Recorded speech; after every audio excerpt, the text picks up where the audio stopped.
I was fired because my personal business was taking over my 9-to-5 job. Over the past few weeks, some decisions have been made. Today will unfortunately be your last day. For the last year, I've been trying to run my own agency. My engagement and attention to my 9-to-5 was falling, and the company had started to notice. I was stuck in this endless loop of starting off strong and then falling off, landing me in the same position every time. But I'm seeing this as an opportunity to go all in, and I'm going to be documenting my entire journey from being fired to financial freedom. The goal is to go from $0 to $50,000 a month, and I want to bring you guys along for the journey. Hey guys, today is Tuesday the 9th of July. We had a bit of a nightmare yesterday. So Superstar Database and Tumble decided to cancel. This sent me into a real downward spiral. It's very scary, clients cancelling, and it's quite a lot of revenue. So in total, that's around $8,000 a month just kind of gone like that. With Tumble, they don't have a contract, so they can just cancel immediately. So just for context, they came from the fractional sales leader. And funnily enough, the other day I was talking about how dumb that is. We haven't got a contract together, not with him, but with someone else, just for situations like this. So yeah, that's not ideal. Best thing to do there is just obviously let them cancel, nothing you can do. And the main reason behind it is that just we're not getting any traction at the moment. I think it's really tough during the summer because most people are out of office. There's lots of out of office. Lots of people are going on holiday, not responding to emails. Generally, business stuff takes a bit of a backseat. So really feeling that. And that seems to be the same across the board. Everyone that I've spoken to is struggling, going through the same thing. So this is going to just be a common theme, common cycle every year. Summertime's going to be tough. Both of these I kind of saw coming. We do have a contract with them, 30-day cancellations. If you remember from the previous video, or maybe the one before that, I said that he messaged saying basically, look, this isn't really working out from a price perspective. He said we're getting 2 leads a month and the cost just doesn't justify the amount of leads that we're getting. So yeah, kind of saw it coming. Now, we had a bit of a disagreement because he thought that counted as 30-day cancellation. Whereas what he actually said was if things don't improve, we're going to have to start potentially looking at other routes. It wasn't hey, we want to cancel. So I spoke to him. I just said, look, 30-day cancellation period. We need written confirmation of cancellation. And he said, disappointing, but he understands. So we're going to keep the campaigns running until August 21st. That's when his month runs out, and then we'll keep moving from there. So yesterday and earlier this morning, to be honest, I was feeling pretty down. But as is always the case, we have to just keep moving forward. So kind of just gave me a bit of motivation of okay, well, let's make everything as good as we can. What can we do to solve this situation? Let's try and think of this. Let's try and think of lessons that we can learn from this. And it's kind of given me a bit more momentum to change the business model, make it more scalable, make it more manageable in the sense that we're not managing the inboxes. The leads will be sent directly to the client. So we don't have to worry about managing replies and kind of just getting meetings booked. We just say, hey, here's some interest from a prospect. Now it's over to you guys. So it makes it easier for us.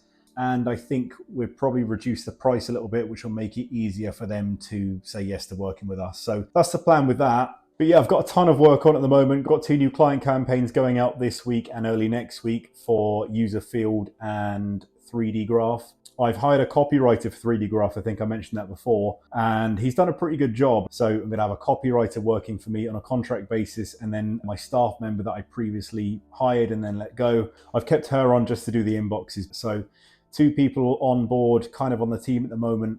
And I just need to figure out how I can scale the operations. My biggest other time thing is adding leads to campaigns, getting them topped up, and making sure there's always leads in each campaign. This is a bit more difficult to hire for because it requires kind of knowledge of the platforms and also login credentials. You need to have a bit of trust with whoever you hire. But yeah, it's another problem to solve. I'm going to try and just keep doing that on my own. In the meantime, I'm just building out standard operating procedures of how to do everything, just preparing for when we hire someone. I think that's the best thing to do for now, but I'm feeling weirdly positive despite a massive setback. I'm feeling I've got this inner sense of everything is going to be fine, which is a really good thing to have. So I will keep you posted.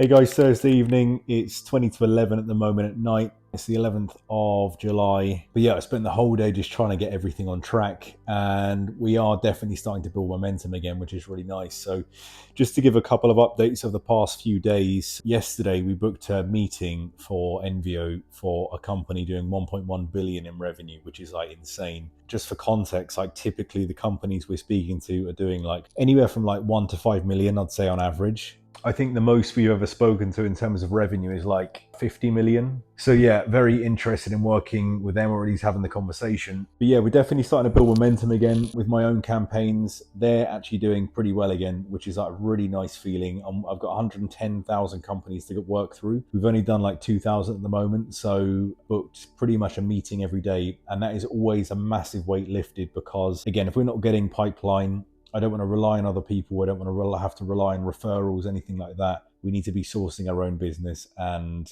that's what we're doing now. So we've got 2 sales calls tomorrow. One of them I feel pretty confident on. The other one, not so sure, but we'll see. And we'll see. I think the big problem at the minute, like with stuff like that, is where I'm trying to onboard loads of clients all the time. It's a case of like, how do I prioritize them? We can't onboard like 3 clients at once, but then I'm also equally kind of too scared to say, no, we can't do that right now. But there's a bit of like a mental block there where I'm like, well, I don't want to potentially risk this business relationship, but I'm kind of risking it by taking on too much work at once. But yeah, launched new client campaign for user field yesterday, and we just got the first lead through, or earlier today, which is like always a really good sign. I'm being really, really careful on email deliverability at the moment. It's a fucking nightmare. It really is tricky to kind of land in the inbox at the moment. Things are tough right now. But if we can make it work now, we can make it work way, way better when we start coming into the winter months. Kind of working tirelessly every day to continue scaling and just trying to kind of figure things out as I go. Operations, how to make everything streamlined. I know I say that every single video, but it's just an ongoing battle. And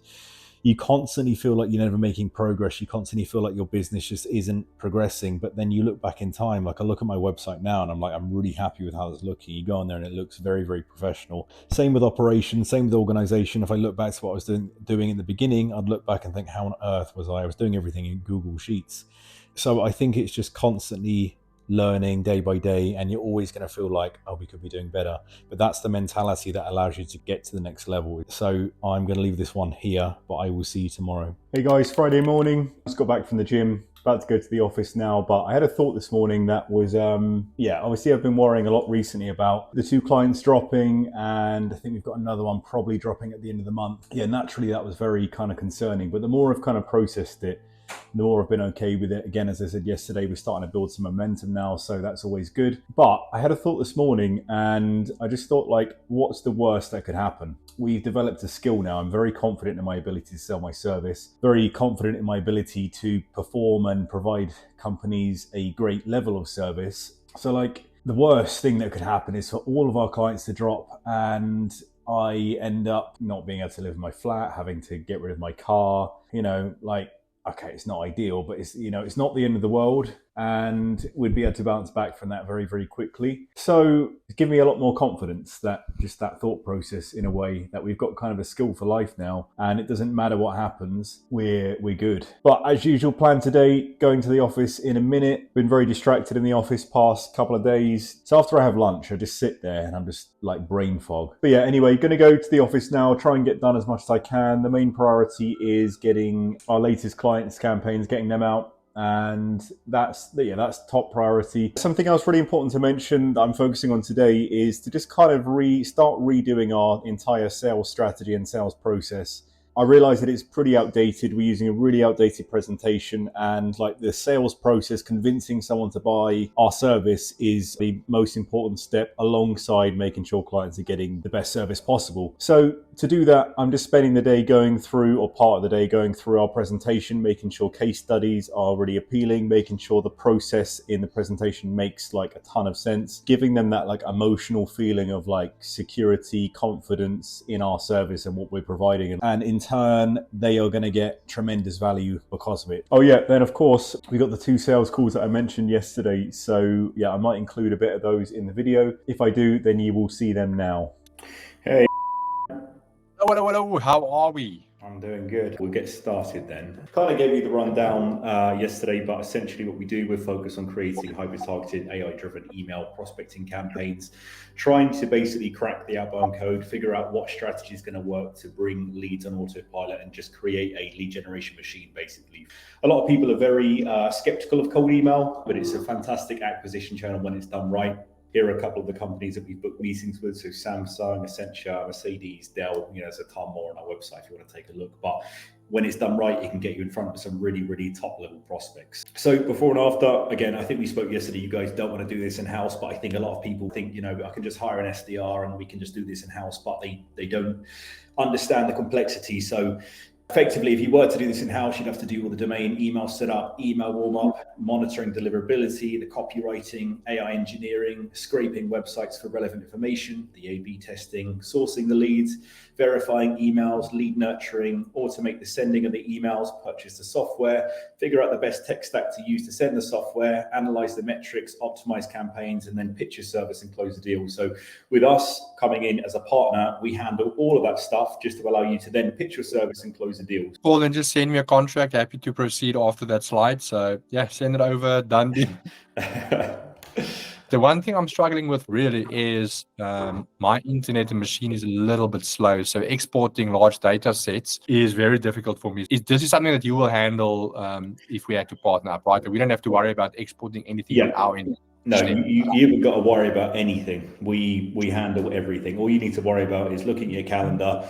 There's a call booked in. Great, let's jump on the call. Okay, I love it. That's the end of the presentation. So how does that all sound? Yeah, sounds good. I'll definitely take this up with Andy, just because he is CFO of the business. And then I'll definitely get back to you. But of course, we're looking to start quite soon so we can test this out. Okay, all right, perfect. Yeah, if you need anything in between then, or you want to jump on a call to discuss further, let me know. Sounds awesome. Appreciate your time. Thank you, mate. Bye-bye. Hey.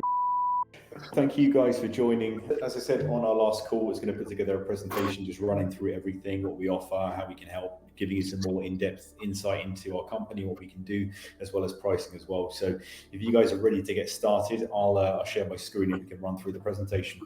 Okay. Let's just walk through the 5-step process. So the first step is the onboarding and ICP analysis. Once we've got this, we then analyze it and then we collaborate on an onboarding call and then we create a comprehensive strategy from there. Once we're kind of in agreement with that, the next step is the technical setup. So the next step is the copywriting and AI engineering. So as I mentioned, we're really big on the experimentation at the beginning. So it really differs from campaign to campaign, but whatever makes sense to experiment with, we do that. The next step is the automation setup. Once we've got all that set up though, we launch the campaigns. Obviously, once you guys are happy, so you get the final sign off to say, yeah, this looks great. I'm happy with how this is looking. Let's go live. And then when it's live, we're going to be analyzing the data. After 2 to 6 weeks, we're going to have a good understanding of what's working, what isn't working, and then we can re-strategize from there. What percentage of the outbound emails do you see response from? We get that question every time, and there's no hard and fast answer. It really depends on the offer, the company, who we're targeting, etc. But on average, I would say anywhere from 3 to 10% reply rate.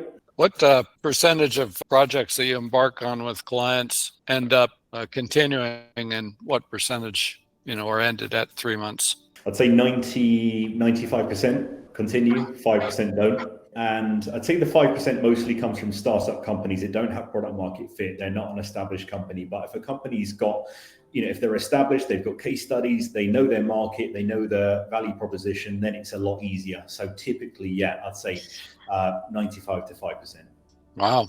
So from my end, my sense, based on the product we have, I think the monthly cost is too high for us. Mm-hmm. And I also feel that we may have to go longer than the 3 months, is my guess.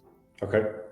Because we don't have like the exact product market fit, that you described earlier. So I don't know. So I think what we can, from our end, I think, we'd like to sort of have you show more skin in the game with a reduced monthly cost. Understood. I mean, being completely honest with you, we wouldn't be able to go any lower. Like this is our base cost, and I completely appreciate what you're saying. But yeah, we wouldn't be able to go lower in terms of this. One thing we would be able to potentially negotiate on is the commission, if that helps. Okay. I guess that's what I meant by skin in the game. Mm-hmm. What would be a number that you'd be happy with out of interest? I'll make up a number like 2,500 a month. Right? Mm-hmm. And then the commission, you tell me, make it work for you guys as well, because we're looking for a long-term thing. We don't want to try this and leave. We want you to put your heart in it too. Yeah, absolutely. Yeah, no, I agree as well. Like I always say that it has to work for both sides, because that's why the commission's important, because it means we're both working towards the same goal. Right. I mean, 2,500 is not manageable. We'd be able to do 3,000 a month, and we can say 15% commission from first year. I think we'll go with this. Brilliant. Well, guys, thank you very much for your time. Very much looking forward to it as well. Sounds good. Have a good weekend. Thanks so much, Ben. Bye. Likewise. Bye-bye. So just had those 2 back-to-back sales calls. First one went really well, and we pitched 3,750 a month with 10% commission, and then the other option was 4,500 a month without commission. Feeling quite hopeful on that one. He's going to run it past the 2 founders and then get back to me later today or Monday.